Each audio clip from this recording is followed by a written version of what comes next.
Hi friends, welcome back to our channel. నేను మీ శ్యామల. ఈరోజు మన యుక్తి కిచెన్లో ఇవాల్టి రెసిపీ వచ్చేసి ఈవినింగ్ స్నాక్ రెసిపీ అండి. పిల్లల కోసం ప్రిపేర్ చేస్తున్నాను అరటికాయ బజ్జీ. అరటికాయ బజ్జీ చాలా టేస్టీగా ఉంటుందండి. సింపుల్గా కూడా ప్రిపేర్ చేసుకోవచ్చు. అలాగే అరటికాయ హెల్త్కి కూడా చాలా మంచిదండి. అరటికాయ బజ్జీ నేనైతే మా ఇంట్లో ఎలా తయారు చేస్తానో తయారీ విధానం చూసేద్దాం రండి. ముందుగా ఒక బేషన్ తీసుకున్నానండి. అందులోకి ఒక కప్పు శనగపిండిని తీసుకోండి. ఇందులోనే ఒక పావు కప్పు వరకు బియ్యం పిండిని యాడ్ చేస్తున్నాను.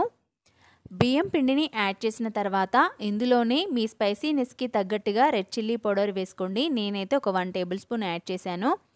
ఇందులోనే రుచికి సరిపడా సాల్ట్, కొద్దిగా పసుపుని కూడా యాడ్ చేసుకుందాం. పసుపుని యాడ్ చేసిన తర్వాత ఇందులోనే చిటికెడంతా వంట సోడాని వేసుకోండి. ఇలా అన్ని ఇంగ్రీడియంట్స్ వేసాం కదా. ఇప్పుడు ఒకసారి చేత్తో మొత్తం అంతా పిండిని ఈ విధంగా కలిపేసుకోండి. ఇలా మొత్తం అంతా కలుపుకున్న తర్వాత ఇప్పుడు ఇందులోకి కొద్దిగా వాటర్ని యాడ్ చేసుకుంటూ పిండిని కలుపుకోవాలి. పిండిలో ఎలాంటి ఉండలనేవి లేకుండా చక్కగా ఈ విధంగా కలుపుకోవాలండి. మరీ లూజ్గా కాకుండా మరీ టైట్గా కాకుండా ఈ విధంగా నేను చూపిస్తున్న విధంగా పిండి కన్సిస్టెన్సీ అనేది ఇలా ఉండాలి. కలిపి పక్కన పెట్టేసుకోండి. ఇప్పుడు అరటికాయ బజ్జీ తయారు చేసుకోవడానికి నేనైతే ఒక అరటికాయని తీసుకున్నానండి. ఈ విధంగా కట్ చేసుకొని పైన ఉన్న పొట్టు అంతా కూడా తీసేసుకోవాలి. ఇలా మొత్తం అంతా తీసేసిన తర్వాత చూపిస్తున్నాను చూడండి. మీరు కావాలనుకుంటే చాక్తో పీసెస్ లాగా కట్ చేసుకోవచ్చు. లేదంటే ఈ విధంగా మీ దగ్గర ఈ విధంగా స్లైసెస్ చేసుకోవడానికి ఉంటే ఇలా కూడా చేసుకోవచ్చు. ఇలా అయితే కరెక్ట్ షేప్లో వస్తాయండి ఈవెన్గా. సో నేను ఈ విధంగా అయితే కట్ చేసి పెట్టేసుకున్నాను. వీటిని సాల్ట్ వాటర్లో వేసి పెట్టుకోండి. ఎందుకంటే త్వరగా కలర్ చేంజ్ అవుతూ ఉంటాయి. ఇప్పుడు మనం కలిపిన పిండిలోకి అరటికాయ ముక్కల్ని వేసేసుకొని ఇలా చక్కగా పిండిలో మొత్తం అంతా మునిగిన తర్వాత ఇలా తీసేసుకొని డీప్ ఫ్రై కోసం సరిపడా ఆయిల్ని ముందుగానే హీట్ చేసి పెట్టుకున్నానండి. సో వేడి ఆయిల్లోకి ఇలా నేను చూపిస్తున్న విధంగా అరటికాయ బజ్జీలని వేసేసుకోండి. చాలా ఈజీగా ప్రిపేర్ చేసేసుకోవచ్చు.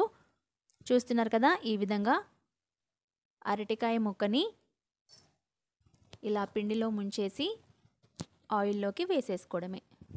చూస్తున్నారా, వాటంతట అవే పైకి తేలుతూ ఉన్నాయి కదా. సో మన అరటికాయ బజ్జీలు అనేవి ఈ విధంగా వేసుకోవాలి.